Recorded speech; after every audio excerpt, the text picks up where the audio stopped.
Hi, I'm Beth Summers from the Wilton Test Kitchen, and I want to show you how easy it is to cover a round cake with rolled fondant.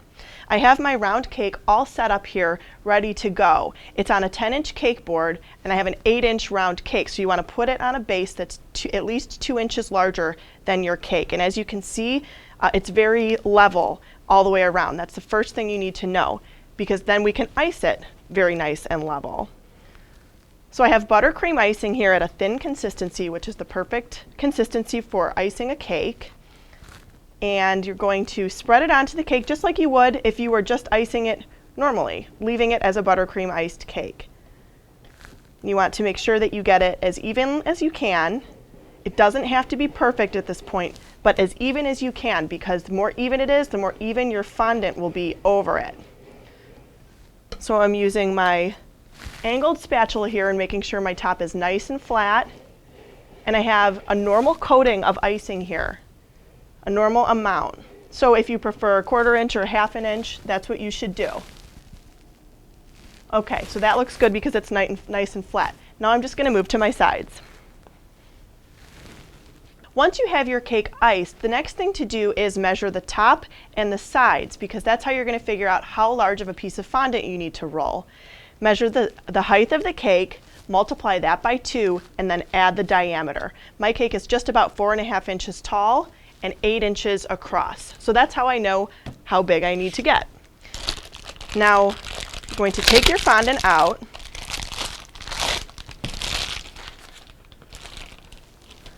And begin to knead it. You need to knead it until it's pliable before you start rolling.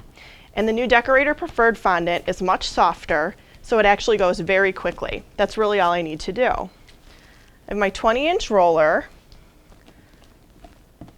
and I'm going to simply roll it out. Most projects will tell you to roll to about 1/8 of an inch thickness. And I'm using my roll and cut mat here, as you can see. If you were just doing this straight on the countertop, you might want to put some cornstarch or confectioner's sugar underneath the fondant to prevent it from sticking. You can also, if you like, pick it up and move it like I'm doing once in a while so that it doesn't stick. It's kind of like pie dough like that. You want to make sure that you're always rolling from the center outwards and never fully over the edge of the fondant so that it remains consistent all the way across. And again, we're going for 1/8 of an inch thickness. It's better to start with a circle because it's easier to finish with a circle. If you start with something that's really misshapen, it's harder to get it there. Now I'm just going to cut the fondant to the size that I need. 8 inches by 4.5 inches, I'm going to need about a 17-inch circle. After you get your fondant cut to the size that you need, rolled out and cut, you're going to want to make sure that your cake is ready before that, because the fondant will go on right away. You can't let it sit out too long or it starts to dry out. So what I've done is I've just loosely folded the fondant over my rolling pin once, just like that. And what I'm going to do is start it about 1 inch away from me so the fondant in the back is touching the base, and gently roll my rolling pin out like that, so the fondant will drape all the way over the cake. Now you can see it's draping nicely and it's covering completely. And from here, we're going to use a combination of our hands and the fondant smoother tool to gently adhere the fondant to the icing underneath. And then start pulling the fondant away from the cake as you use your hand to slide down it to get rid of any creases. So always pulling down, away and down from the cake as I go, so that the creases actually come past the edge of the cake, so that they're on the cake board itself as opposed to on the side of the cake. That's the trick, just to continue pulling and smoothing down. And this fondant is really stretchy. The Decorator Preferred fondant works really nicely. It also drapes really nicely over the cake, so it's very, very easy to do this cover. Rotate the cake as you go, so that you're always able to see the part that you're working on. And just going all the way around, pulling it out and smoothing it down.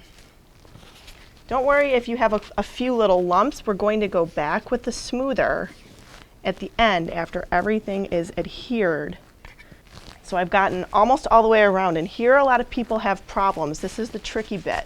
It's adhered on both sides, and then there's this flap.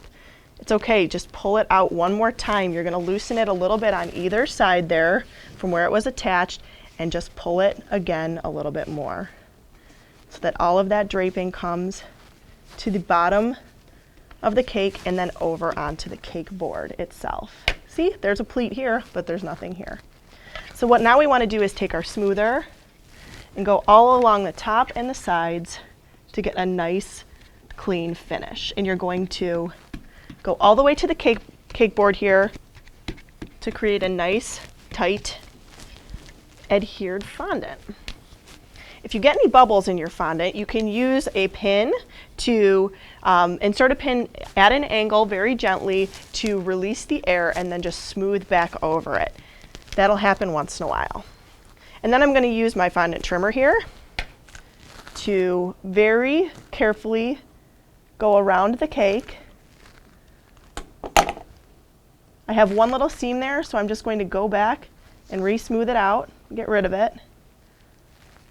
A little bit of a perfectionist. And cut away the excess fondant as close as you can to where the cake meets the board. Again, making sure to turn the cake as you do this so that you can always see where you're cutting. And I like to do it in smaller portions rather than go all the way around in one big strip, because sometimes the fondant might stretch. You don't want that to happen. So tiny little strips is my preference. And there we go. So we have all the extra fondant off of the cake, and just one more time we're going to go around. If you have any buttercream on your board, I have a little bit, wipe it up before you do your final smooth so that you don't get anything on the side of your fondant. So one final smooth, just like that.